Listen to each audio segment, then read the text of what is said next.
go. Otherwise, again, you will be reacting at this level. So if you need to make an informed decision, you need to know what is the impact here. This one failing potentially has got no impact here. I've got two other things that will catch up. So for me, this is never going to be a priority one. What matters to me is this, right? And if this becomes on the critical path for this, then it becomes important. So you have to be able to make informed decisions. Otherwise, there will always be issues in a service delivery environment. You will keep firefighting. Yeah, I think we'll break after this. Flexibility. You can never be proactive if you don't have flexibility. And what I mean by flexibility is you need capacity. You need headroom. At least 15 to 20% of your team should have the headroom to take on more. Otherwise, you cannot be proactive. So currently, suddenly there comes in Easter, and I'm again going back to Marks and Spencer's because then you can relate very easily. Before Easter or before Christmas, volume doubles up by 30%. That is a predictable problem. And somebody said you can staff up people for it. For me, that's a no-brainer. I will bring extra people, extra shifts. I'll deal with it. What happens if there's an alert storm? Unpredictable, right? Suddenly you get an alert storm because something failed in the system and stuff like that. How do you deal with that flexibility? You still need to be able to live up to that problem.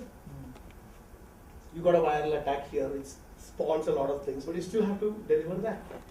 You need to have, the only way you can build this if you are able to build in a 15-20% capacity in your area. So flexibility can be built through capacity, and capacity can only be built through predictability. You have to be in a position to predict where your service will go. And to be able to predict where your service will go, there are a lot of pages, isn't it? Okay, good enough. You have areas that we will use to say, this is today,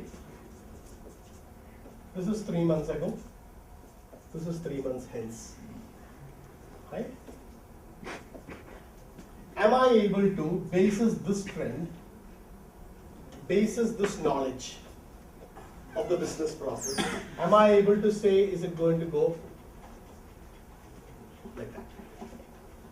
Then, if you know that this is going to happen because of my predictive ability, I am able to build the flexibility to change. Then I will be proactive. Okay? Some things are easy to be proactive, month end, seasonal peaks, you know about it. Every month end, you need to build an extra capacity.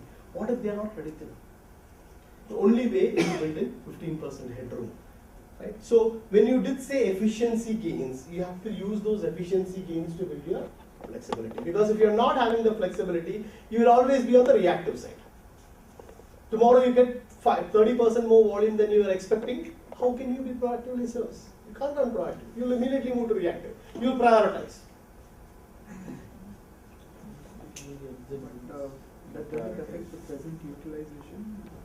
It will. So where you have, but that's where your first point is important, right? Manage what you matters.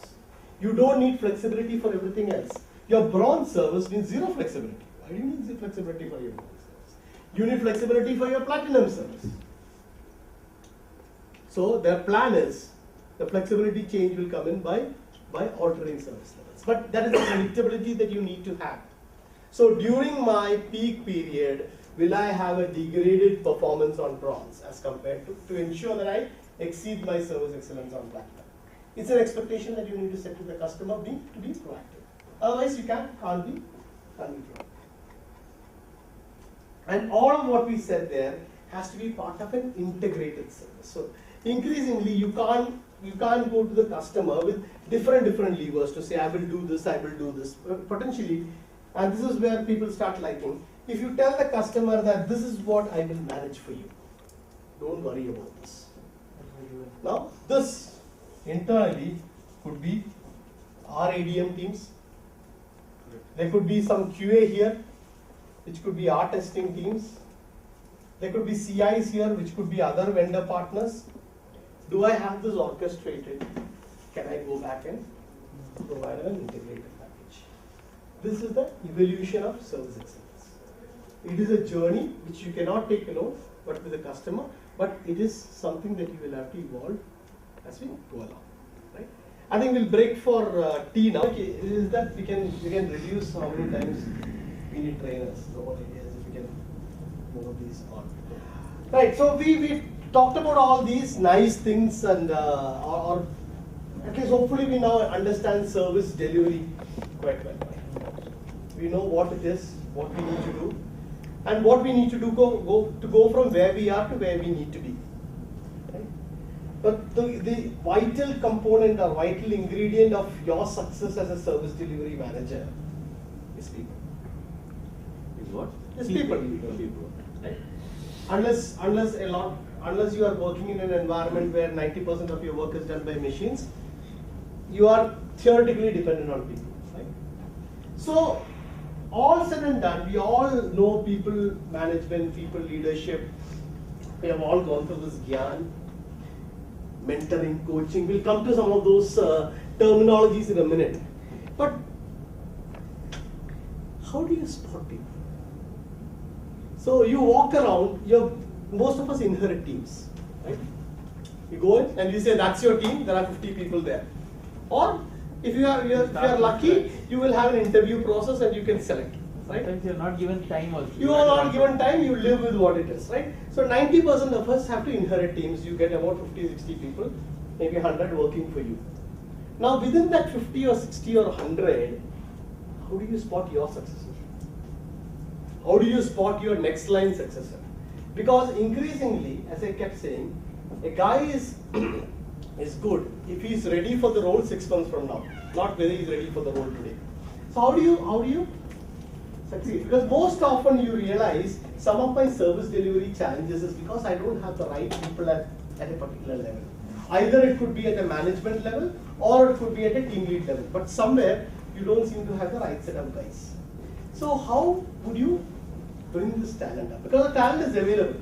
Maybe it is not in your immediate vicinity. Maybe your successor is not your next line, it's somebody below your next line. But because of the virtue of the grades, you are not able to spot them. Right? That is one scenario. Let's take another scenario.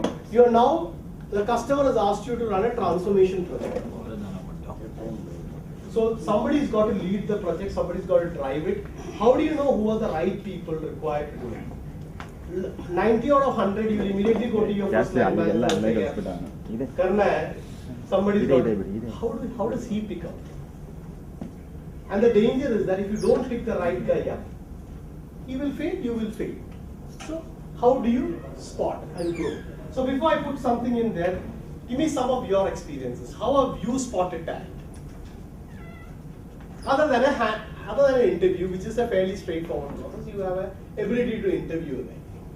Beyond that, you walk around your team and you say, yeah, this guy in 2 years, he will succeed.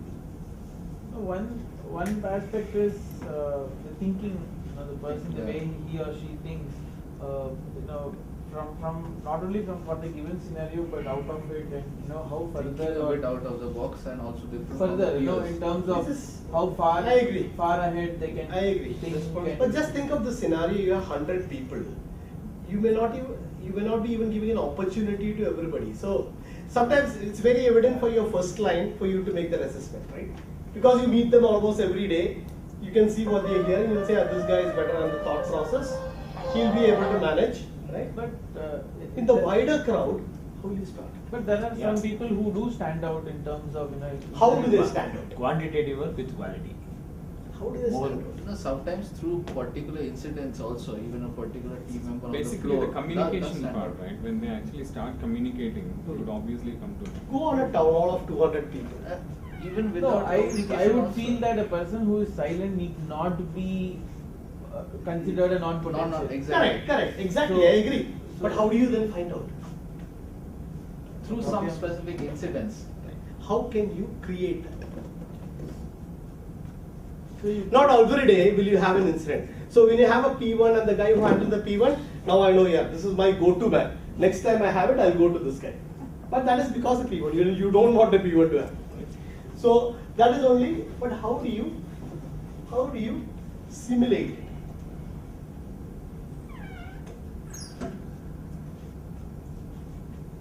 bring a thought process on the floor and say, and ask people the question, hey, if you didn't want to do your job and we gave you complete flexibility to re-engineer this process, how will you do it? I think we've used the innovation piece as a good platform to. But why would, well, here's the thing, some folks are pretty introvert, right? They don't tend to speak in crowd. They're very talented. When you're Correct. given a chance, a Correct. bit of mentoring, they Correct. shine. If I have to go and ask in front of public, how you think someone would? Yeah, but that is where I think they may not speak to you. But if you put in a sort of an event to go and sometimes you go to the batch guys, right? Potentially they do repetitive, mundane jobs, and you go to the batch guys and say, guys, if we gave you the flexibility to say how to orchestrate the whole process, come up with an idea. The best idea is rewarded. We've done those idea jams and stuff. Whatever, right? You have to create a hackathon sort of a view, so that you are able to identify the talents in your, because as your team starts becoming bigger, 400, 500, you will walk in and have no bloody clue.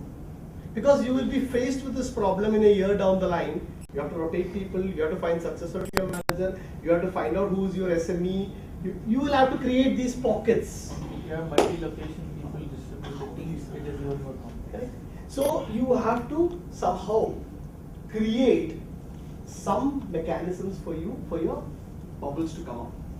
Right? So one mechanism is this. Yeah, I was about to say that. Force them. Killer. Right? The first one was sort of give an idea. Second is, let me see how you do it. But this once you'll have to do it at a particular level. Right? So tomorrow don't make a mainframe expert, SME guy, take him there and make him a Wintel SME. You will create disaster. Right? You can do it in different levels, where your skills are more generic, where you are looking for more management and service delivery experience, but consistently, and this is the whole idea of job rotation. The whole principle of job rotation is to break it, but we misuse it. So where does he move? He moves within the same team, into the same function, into the same sort of job. But he's rotated. From an academic perspective, we will show BizOps that he's rotated. Rotation is move completely outside his comfort zone. You have to give him completely something new. Otherwise, how do you assess the talent? For instance, everybody wants to go on site, right? Everyone, including some of us in this room, also want to go on site. How many of us have that skill? Because in an ICM job on site, your customer facing, your skill is completely different from delivery. So we don't judge it. Right? So if you have to judge it and then move outside the comfort zone. So you have to first create a move outside the comfort zone here and see is he able to do that before you actually move him around. So moving outside the comfort zone is very important, and you have to consciously do it. 10% of your experiments will fail, right? That is fine. But the guy who will also know, you will also know that this is not. So this is not my horse. We'll go back to the horses theory. How will you find this is not my horse? For this course. He is my horse for this course, but he's not for this course. But we also identify that he'll actually be suited for something else. Correct. And then you can utilize him. Or sometimes you may be pleasantly surprised. Hey, this is this guy. I didn't realize it so far. And unfortunately, what happens is we allow this to happen through our organic process. Somebody's got promoted, he is now ready to do the next job, whether he's capable or not. And the theory of, if you really go by the theory of promotion, what does it say? He should have evidenced doing the next level job for 6 months before he promoted. So you should have already moved him outside his comfort zone, got him to evaluate whether he's successful, and then promoted, which normally doesn't. But very comfortable. That's the way you spot. At times, you have to be very careful if you take that zone, right? Because some folks are Sensitive. yeah. And that's where coaching and mentoring. I'll come to enablement in a moment. Coaching and mentoring will come in that. And that is our job to do, right? Make it everybody's problem. When you do transformation and big projects, you tend to do it within a close community. That's your core group. But there are so many engagements that have gone in, and I know they are doing big stuff. So I go on the floor and say, hey, do you know we're doing this transformation? Where's the ideas? And then a lot of people look blank. Because we have not showcased it. There may be somebody who's the most apt guy for this, who's lying around, and you're not spotted. Right? Because we tend to rely on a closed group. And that's a natural tendency we have, which is fine as long as you're dealing with a team of 30, 40, 50, 60. Get into a team of 500, 600, you will tend to have. And the flip side is the guy down that line says, I am not getting any opportunity, he'll resign. I am not being considered, my skill is not being utilized. I am an Oracle DBA with rack skills. My project doesn't use rack. I'm being wasted. Well, theoretically, there may be rack being used elsewhere. If I knew this guy was a rack expert, and I know this is happening, I would touch him up. Possibly I don't know myself. And there have been some of these cases where I walked on the floor and then I asked the delivery manager, did you know you had a rack? And they said, no, I don't, because I don't use rack. I don't use. So you have to showcase sometimes to be able to unearth that. Right? And seek volunteers, actively seek volunteers. Right? You may get some people may just see whether you accept his volunteership is your call. Because if somebody very junior comes in and say, I'll do it, you know he won't be able to do it. But at least the good thing you will realize with that guy, he's shown you the initiative, which some of the seniors have not shown. And just another thing in this room is, you have to also make people understand